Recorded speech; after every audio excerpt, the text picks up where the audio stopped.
नमस्कार, दो टूक सीधी बात प्रोग्राम में आप सबका स्वागत है।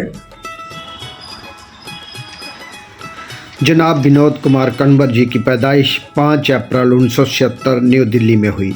आप एक साधारण परिवार से ताल्लुक़ रखते हैं। आप जी के वालिद साहब श्री बोलू राम एक संगीतकार हैं और माता श्रीमती कांता देवी जी एक कुशल गृहिणी हैं।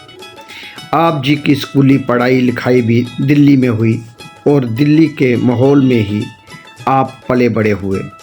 परिवार में 2 भाई 3 बहनें हैं। जनाब विनोद कुमार कन्वर जी को कला संगीत विरासत में मिली, जानी परिवार में कला संगीत की माहौल पहले से था और उनको उनकी बारीकियां सीखने में वालिद साहब से मिली। और जनाब विनोद कुमार कन्वर जी ने अपना रुख चित्रकला की ओर किया और वह परिवार में पहले व्यक्ति थे जिन्होंने चित्रकला को ही अपना व्यवसाय बनाया।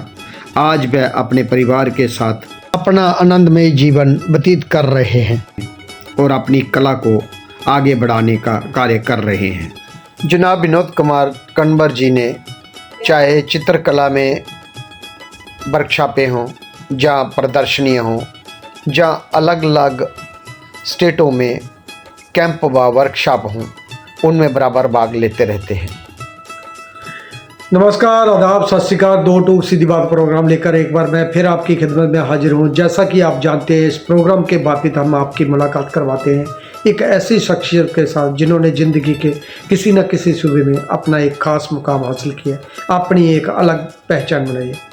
आज जिस शख्सियत को हमने इस प्रोग्राम में जहनत दी है, उनका नाम किसी तारुफ का मोहताज नहीं है। कला की दुनिया में इनके नाम को सभी जानते हैं। आज हमारे साथ बेहद ही खास मेहमान, जाने माने चित्रकार व फिल्म मेकर विनोद कुमार कन्वर जी हमारे साथ हैं। नमस्कार विनोद कुमार कन्वर जी। नमस्कार सर। सबसे पहले आप बताइए कि आपने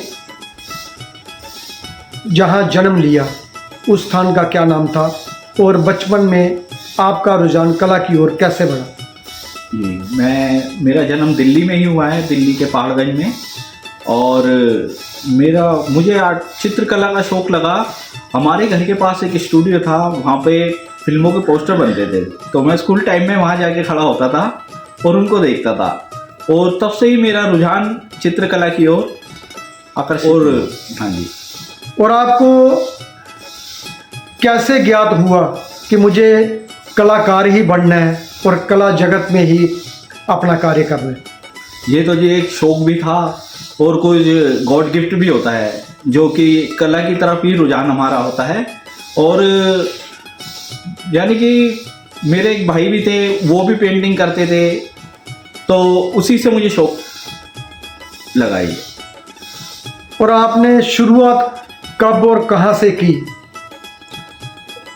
मैंने शुरुआत की, एक हमारे गुरुजी हैं जिनसे मैं पेंटिंग सीखा हूँ, राजेंद्र कुमार जी। तो उनसे मेरी एक वैसे ही पर्सनल मुलाकात हुई थी। उन्होंने कैलेंडर बनाया था, तो वो मैंने देखा था। तो फिर मैंने क्या, तो थोड़ा सीखना चाहिए उनसे। तब मैं उनसे मिला और उन्होंने फिर मुझे सिखाया भी काफ़ी काम। अब तक आपने कहाँ कहाँ एग्जीबिशनियाँ की? मैंने दिल्ली में तो काफ़ी एग्जीबिशन की है और हमारा एक ग्रुप भी है द आर्ट बॉम्ब्स, और क्यूरेट भी करता हूँ मैं एग्जीबिशन। और कुछ नए स्टूडेंटों को भी हमने एग्जीबिशन में लिया है और काफ़ी सीनियर आर्टिस्टों से भी जुड़ा हुआ हूँ मैं। और आप बहुत सारी संस्थाओं के साथ भी कार्य करते हैं और अपनी भी आपकी एक संस्था है, आपने बताया द आर्ट बॉम्ब्स। तो आप कैसे मैनेज करते हो दोनों चीज़ों को?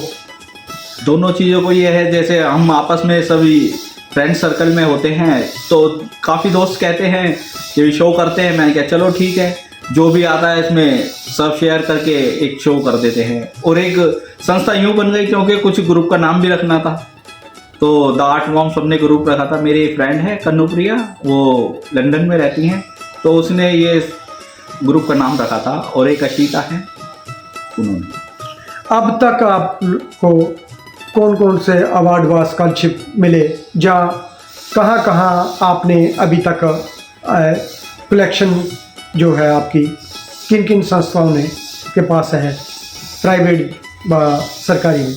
सरकारी में तो वैसे ज़्यादातर मेरे पास ऑर्डर के काम आते हैं, और एक मेरे को कनाडा से अवार्ड मिला था, वो मैंने कोरोना काल में बनाया था, एक पेंटिंग कोरोना के ऊपर।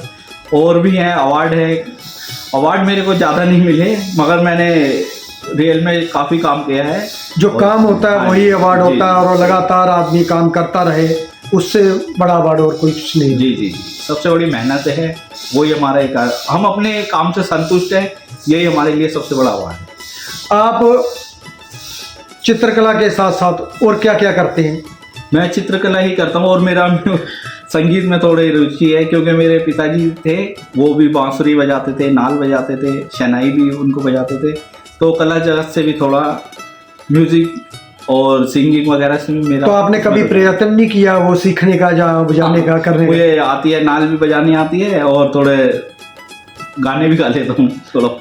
और कला के साथ का आप अपना कार्य भी करते हैं, और नई जो जनरेशन है उसको भी प्रमोट करते हैं। आप बहुत सारी यूट्यूब में फिल्में बनाते हैं। हाँ जी, ये तो मैंने अभी स्टार्ट करा है यूट्यूब अपना, आर्टिस्ट विनोद कंवर के नाम से। क्या है पूरा उस चैनल का नाम क्या है? @आर्टिस्ट विनोद कंवर।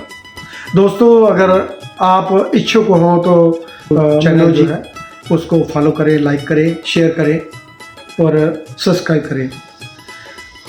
दोस्तों, आइए एक नज़र डालते हैं विनोद कुमार कन्वर जी के द्वारा बनाए गए चित्रों की। कुछ इस तरह। जनाब विनोद कुमार कन्वर जी के ज़्यादातर कार्य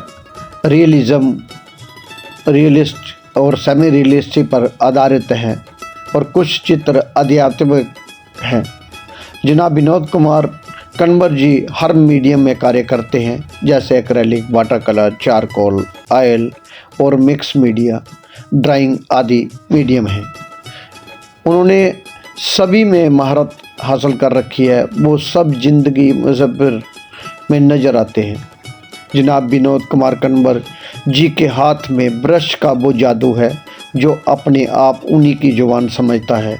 जैसे एक बांसुरी वादक की उंगलियां उनके सुरों में नए सुर राग का जन्म देती हैं, जैसे सुनार सोने को पीट पीट कर सुंदरता के लिए गहने तैयार करता है, जैसे संगीतकार की उंगलियां उनके इंस्ट्रूमेंट में नए संगीत की नई सरगम को जन्म देती है। जनाब विनोद कुमार कन्वर जी कुदरत के बहुत ही करीबी से उनका अध्ययन करके अपने कैनवस पर नई नई कृतियों को जन्म देते हैं, जो देखने वालों को अपनी ओर आकर्षित करते हैं और देखने वालों का मन मोह लेते हैं। ऐसे कलाकार हैं जनाब विनोद कुमार कन्वर जी। विनोद कुमार कन्वर जी अलग अलग जगह लोगों के साथ कार्य करना, अलग अलग जगह घूमना, जहाँ फिल्म बनाना, जहाँ शो करना, तो कैसा लगता है आपको? मुझे अच्छा लगता है, एक तो शौक भी है कुछ, और ऐसा होता है कुछ लोग अभी सुतार जी का एक एग्जीबिशन चल रही है ललित कला अकेडमी में, तो उसकी भी मैंने वीडियो बनाई है। वो एक हमारे पास इतना लैपटॉप में स्पेस नहीं होता, तो मैं ये सोच के काम करता हूँ मैं कि एक यूट्यूब पे हमें स्पेस मिल जाता है, फ्री का स्पेस मिल जाता है, इस वजह से और मैं वीडियो बनाता हूँ जी, जो कि एक हमारे पास कलेक्शन हो जाए, वो कलाकार भी प्रमोट हो जाए और गैलरी भी, क्योंकि एक मैं कलाकार हूँ, इसी के नाते मैं ये स्टार्ट करा है मैंने यूट्यूब बनाना। जो नई पीढ़ी है आने वाली कला जगत में, जो सीखना चाहती है, जो कार्य करना चाहती है, उनको क्या क्या करना चाहिए फील्ड में टिके रहने के लिए? सबसे बड़ी बात तो ये है कि अपने से बड़े कलाकारों को काम करता हुआ देखे, जो कि हमारे अंदर एक एनर्जी और जोश आए और हमारी चार्जिंग हो जाए। जैसे मोबाइल को चार्ज करना पड़ता है, ऐसे ही बड़े कलाकारों के साथ उनके साथ रहना, उनको काम करते हुए देखना, ये भी हमें एक बहुत सपोर्ट करते हैं और हमें चार्ज कर देते हैं और अलग ही एनर्जी देते हैं। जैसे आज आपको देखा, आपके काम देखे, तो एक अंदर एक अलग ही चार्ज हो गया। नहीं, मेरे स्टूडियो में जो भी आता है, मेरा कोशिश रहता है बहुत ही एक अच्छा माहौल है, बताया जाए, उसको सिखाया जाए। ललित कला अकेडमी रीजनल सेंटर गढ़ी में आप कब से आते हैं और कैसा लगता है जहाँ लोगों का व्यवहार? यहाँ तो अच्छा है जी, काफ़ी दोस्त हैं, सुनीता लांबा जी हैं, अनुराधा जी है, और भी आर्टिस्ट हैं, कई सीनियर आर्टिस्ट है, शुरवेद जी वगैरह, आप भी हैं।